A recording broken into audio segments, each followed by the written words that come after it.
के खिलाफ है। आपको ऐसे दौर में एक आदमी मिला है, उसकी ताकत बनिए। हर आदमी लाइन लगाकर एमएलए और एमपी की टिकट में ना खड़ा हो जाए। एमएलए और एमपी की टिकट मिलने के बाद आप संविधान की शपथ लेने से आपका मुंह बंद हो जाता है। आप कहना भी चाहते हैं, नहीं कह पाते। इसलिए अगर सच मानो में आपको राज है और आप अपने दिल पे हाथ रखें कि आप एमपी एमएलए क्यों बनना चाहते हैं, सत्ता में जाने के लिए, सत्ता की दुरुपयोग करने के लिए, नाजायज तरीकों से पैसा कमाने के लिए, तो आप यकीन मानिए आपकी निगाह में राष्ट्र नहीं होगा। फिर आपकी कोठी 2 मंजिल से 4 मंजिल की होगी। आपके बेटे बेटी यकायक अमेरिका में पढ़ने लगेंगे। ऐसे लोगों को बाहर करिए, आप उनको चुनिए जो आए, प्रधानमंत्री बने और वो ये जानते थे उनकी पार्टी का, उनके संगठन का, जहां से वो निकल के आए, वो कहते थे अखंड भारत। इस हॉल में जितने लोग बैठे हैं उन्होंने अखंड भारत की कल्पना सिर्फ नक्शे पे देखी है कि भारत कैसा था, बीच बीच में देख लेते हैं। आप में से बहुत लोग उस अखंड भारत के हिस्सों में घूमने तक नहीं गए होंगे।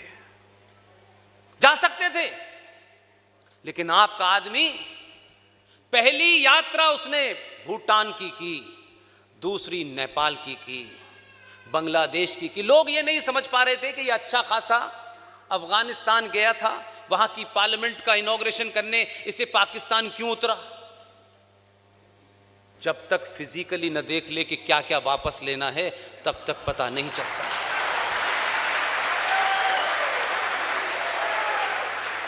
इसलिए सारे उन जगहों की उसने यात्रा की जो उसके एजेंडे में हैं। वो बड़े एजेंडे पे लगा हुआ है, वो राष्ट्र निर्माण में लगा हुआ है। लेकिन ये समाज, हमें इस पे कानून चाहिए, उस पे कानून चाहिए, बार बार कह रहा है। कानून से बात नहीं होगी। जिस दिन तुम जग जाओगे, कानून तुम्हारे पास चल के आएगा। हर काम कानून के चक्कर में मत पड़िए। उसको देश चलाना है, दुनिया के लोगों को बहुत सारी चीजें दिखानी है और करनी है। एक मोहतरमा थी, कई महीनों के बाद नजरबंदी से बाहर निकली हैं। उनके साथ बैठा, उन्हें समझा कि ये कश्मीरियत क्या होती है। वो बड़ी कश्मीरियत की बात करती थी। उसने समझा कि यार ये कश्मीरियत है कैसी, कि ये कश्मीरियत भी कहते हैं, इंसानियत भी कहते हैं। और इसी कश्मीरियत और इंसानियत ने 5.5 लाख कश्मीरी हिंदू पंडितों को कश्यप ऋषि की धरती से भागने पे मजबूर कर दिया गया और 2,500 कश्मीरी हिंदू पंडितों का बलात्कार, रेप और मर्डर हुआ। 1200 मंदिरों को तोड़कर वहां पेशाब की जा रही है। उसने सोचा कि ये कश्मीरियत मैं भी तो समझूं कैसी है। उसने समझ ली, उनकी समझ में नहीं आई। और फिर ऐसी समझाई कि वो ये कह रही थी कि अगर कश्मीर को छूने की कोशिश की तो हम 1947 बना देंगे। उसने कहा मैं 1947 से ही शुरू कर रहा हूं। धारा 370 लगी हुई थी, तभी से निपटाना शुरू किया उसने। इसलिए लोग परेशान इसलिए नहीं है कि सरकार में कोई हिंदूवादी आ गया है। आप इस बात को एहसास करें, बार बार एहसास करें। पहली बार कोई ऐसा आया है जिसकी वजह से सरकार नहीं बदली है, यह समाज बदलने लगा है। यह डर व्याप्त हो गया है। जो आपको डराते थे हम गर्दन काट देंगे, इस पे बोले तो हम इनाम कोई 2.5 लाख का रख रहा था, कोई 5 लाख का रख रहा था। वो हैदराबाद का जोकर 15-15 मिनट कई बार मांग चुका है। इसलिए मैं बार बार आपसे कहता हूं, सरकार बनाना एक छोटा सा काम है। हम सब अगर ईमानदार हैं और भारत मां की जय बहुत जोर से बोलते हैं, तो ध्यान रखिएगा, देश एक सिर्फ जमीन का टुकड़ा होता है। राष्ट्र आस्थाओं और परंपराओं से चलता है, जिसे समाज चलाता है। और आपकी आस्था का कारण है कि पाकिस्तान बन गया, लेकिन बलूचिस्तान के अंदर जहां मैं जा चुका हूं, वहां पे हमारी शक्ति पीठ हिंगला माता में 500 से भी ज्यादा हिंदू उन बुरी हालातों में जहां इस्लामिक राज है रोज दिया जलाते हैं, वो वहां दिया जलाते हैं। पाकिस्तान ऑक्युपाइड कश्मीर बन गया, मां शारदा देवी की पीठ है, पाकिस्तान ऑक्युपाइड कश्मीर में माता शारदा का मंदिर है, वहां भी दिया जल रहा है। वो मेरे आस्था के केंद्र हैं, भले ही आज मेरे पास ना हो। इसलिए राष्ट्र बहुत बड़ी चीज होता है, देश एक छोटा सा टुकड़ा होता है। देश की रक्षा सेना पुलिस करती है, संविधान करता है, न्यायपालिका करती है। राष्ट्र की रक्षा के लिए समाज का एक एक आदमी करता है। इसलिए मैं राष्ट्र पे ज्यादा बल देता हूं। देश के लिए तो आपने सरकार बैठा दी है, वो अपना काम कर रही है। कैसे कर रही है? कि हालत यह कर दी है कि मैंने कहा शुरू में, आप लड़ाई का मैदान जिस दिन बदल जाएंगे उस दिन कश्मीर के बॉर्डर से आपके शहर में आपके शूरवीर की लाश नहीं आएगी। लड़ाई का मैदान बदल दीजिए। धारा 370 और 35 हटते ही लड़ाई का मैदान बदल गया है। जो लाश इधर आ रही थी अब वो उधर गिरना शुरू कर दिया मैंने। इसलिए राष्ट्र की पहचान, राष्ट्र की परंपरा जो अनंत है, अनंत काल तक रहेगी। इसलिए इस धरती पर, इस ब्रह्मांड पर, जब से भी ये ब्रह्मांड की उत्पत्ति हुई होगी, कायनात बनी होगी, तब से लेके आज और आज से लेके हजारों करोड़ों साल तक, जब तक ये धरती रहेगी, एक ही धर्म था, एक ही है और एक ही रहेगा, जिसका नाम है सनातन।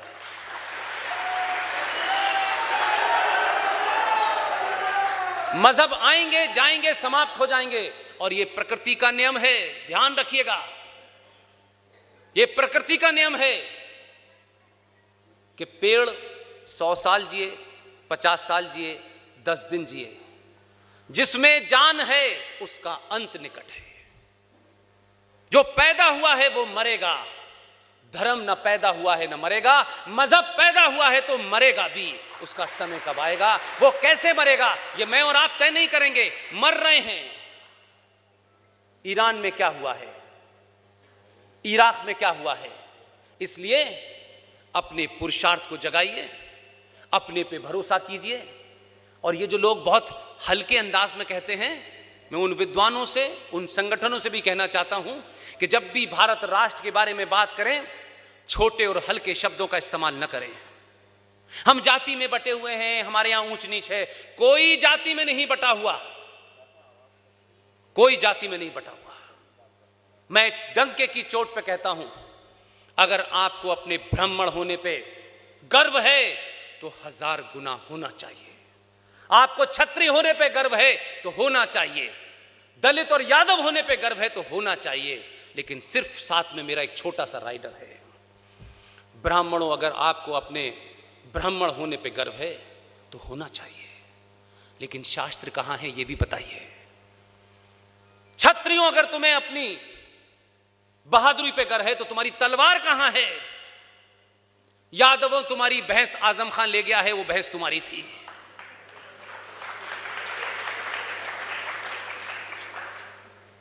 इसलिए जाति बुरी चीज नहीं है। जाति को जिस रूप में प्रोजेक्ट किया गया है कुछ मक्कारों ने, कुछ दलालों ने सत्ता हथियाने के लिए, उनका बहिष्कार कीजिए। जाति व्यवस्था कोई हमारे धर्म का हिस्सा नहीं थी, एक सामाजिक संरचना थी। जैसे एक डिस्ट्रिक्ट मजिस्ट्रेट होता है, एक एसएसपी होता है, एक एसएचओ होता है, एक सिपाही होता है। ये सामाजिक व्यवस्था है। इसको बनाया गया इस समाज को चलाने के लिए। लेकिन इसका किसी रिलीजन से या किसी मजहब से कोई लेना देना नहीं है। ये समय समय पे बदलती रही है। आज भी लोग कहते हैं ये डॉक्टरों की जाति है, ये पत्रकारों की जमात है। तो क्या उससे कोई ऐसा होता है कि पत्रकार के घर में जो पैदा होगा वो पत्रकार ही बनेगा? और भगवान परशुराम, जिनको मैं अपना आदर्श मानता हूं, एक ही ब्राह्मण भगवान थे। उन्होंने क्या कहा? जन्म जायते शूद्र, मनुष्य जन्म से शूद्र होता है, अपने कर्मों से ब्राह्मण, क्षत्रिय, वैश्य, ठाकुर बनता है। हम कर्मों से बनते हैं। अगर कोई ब्राह्मण अनाचार या अत्याचार करता है तो वो ब्राह्मण नहीं है। अगर कोई क्षत्रिय अपनी तलवार को भूल के कुछ और काम करता है तो फिर वो क्षत्रिय नहीं है। क्या भारत की फौज में, मुझे बताइए, सारे क्षत्रिय हैं, सारे ठाकुर हैं? वहां तो महार रेजिमेंट भी है, वहां तो दलित भी है, वहां तो यादव भी है, वहां तो ठाकुर भी है, वहां तो बनिया भी है। क्योंकि वो पुरुषार्थ का काम कर रहा है, इसलिए वो क्षत्रिय है। इसलिए जाति को अपनी कमजोरी मत मानिए। हां, जाति के दंभ से किसी कमजोर पे अत्याचार मत कीजिए। जो पीछे रह गया है, हजारों ब्राह्मण आज भी भारत में सीवेज को साफ करने का काम करते हैं। तो क्या उनका धर्म बदल गया? उनकी जाति बदल गई? जो जूता एक मोची बनाता था आज बाटा बनाता है। जूता बनाने वाले का नाम पूछा किसी ने आज तक कि किस जाति का हो? नहीं पूछा। इसलिए आपने पिछले कई सौ सालों में आपके लोग, जो आपको सत्ता पे, एक होता है ना कि जो कोई ऊपर पहुंच जाता है वो नीचे वाले को आने नहीं देता, लेकिन सनातन इसके खिलाफ है। हर एक की ड्यूटी, जिम्मेदारी है। इसलिए जाति मां के पेट से नहीं पैदा होती, कर्म से पैदा होती है। लेकिन अगर जाति से नुकसान भी हो रहा है तो मेरी जाति क्या है मुझे खुद नहीं पता। मैं ऐसी जगह पैदा हुआ जहां जाति क्या है मुझे नहीं पता। बहुत तक लोग मुझे पुष्पिंदर खां ही कहते थे। मैंने तो कुरान शरीफ पढ़ा, मैंने तो नमाज पढ़ी, अजान दी, मुझे तो कंपल्सरी पढ़ना था। अब जिन्होंने मुझे नमाज पढ़ाई वो बेचारे बड़े परेशान हैं। बोली इतना पढ़ाने के बाद भी बिगड़ गया ये। तो कन्विक्शन आपका ठीक होना चाहिए। इसलिए मैं बार बार, एक आप लोग जय श्री राम का नारा लगाते हैं। भगवान मर्यादा पुरुषोत्तम राम हमारे आदर्श हैं।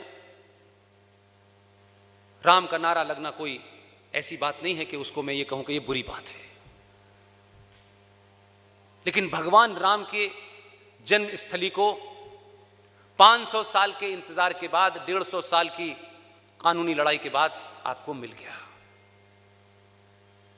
मंदिर वहां भव्य बनना चाहिए, और इतना भव्य बनना चाहिए कि जो स्टैच्यू ऑफ लिबर्टी में रखने वाले लोग हैं उनको भी नजर आए, उनको भी नजर आए।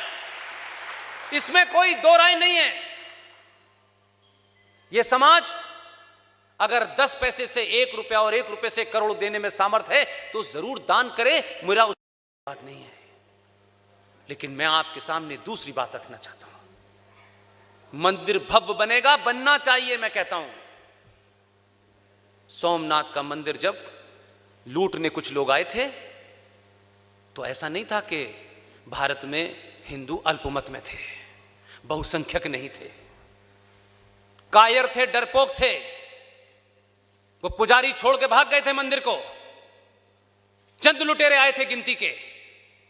इसलिए मैं कहता हूं मंदिर बनाओ, खूब बनाओ, लेकिन इस मंदिर को बचाने वाले करोड़ों हिंदुओं को जो चलते फिरते मंदिर हैं, इनको मजबूत कर दो। यह मंदिर करोड़ों साल तक रहेगा।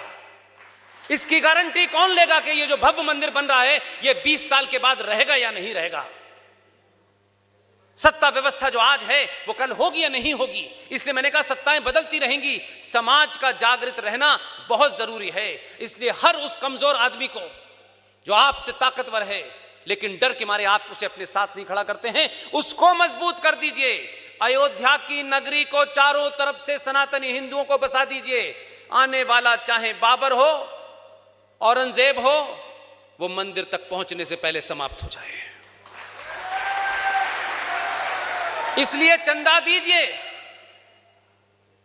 लेकिन जो समाज उसकी रक्षा के लिए 24 घंटे हैं वो चारों तरफ हो, उनको इतना शक्तिशाली बनाइए, उनको इतना ताकतवर बनाइए कि उनके पुरुषार्थ से वो वहीं से लौट जाए कि आगे जाएंगे तो मार दिया जाएगा। भगवान राम का मंदिर बन रहा है, आप सबको मुबारक हो। लेकिन मैं आपसे दूसरी बात इसलिए कहना चाहता हूं कि आपको अभी करोड़ों काम करने हैं। सरकार बना दी, आराम से बैठ गए, मंदिर बन गया, बनता रहेगा, मंजर मजीरा घटना होता चलता रहेगा, हरे राम कहते रहेंगे। नहीं, 30,000 तोड़े हैं और 3 बहुत बड़े हैं। दुश्मन को, उस अनाचारी, अत्याचारी, कुरानिक सभ्यता के मानने वाले इस्लामिक जिहादियों को बैठने और सोचने का मौका नहीं देना है। इसलिए मैं अभी 4 दिन पहले बनारस से लौटा हूं। मैंने अपने जीवन के, मेरा ख्याल है कि लंबा समय निकल तक मैं कभी मंदिर ही नहीं जा पाया। आप सब लोग मंदिर जाते हैं, बाबा विश्वनाथ के दर्शन करते हैं। हम घर में छोटी सी पूजा करते हैं, उसमें कोई विघ्न पड़ जाता है तो पंडित जी कहते हैं अब ये पूजा नहीं हो सकती। कहते हैं कि नहीं कहते हैं? आज सही दिन नहीं है, ये पूजा नहीं होगी। कहते हैं कि नहीं कहते हैं?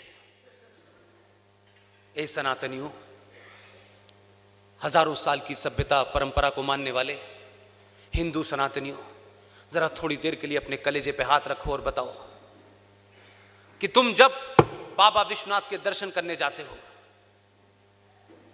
बाबा विश्वनाथ के दर्शन के सामने जहां बाबा बैठे हुए हैं, वो अपने नंदी को ढूंढ रहे हैं और नंदी की आंखें ये बता रही हैं कि उसके सामने बाबा विश्वनाथ नहीं, वहां कोई कचरा लाके खड़ा कर दिया गया है। जब तक वो कचरा नहीं हटेगा, बाबा विश्वनाथ की मेहरबानी पूरे देश पे नहीं होगी।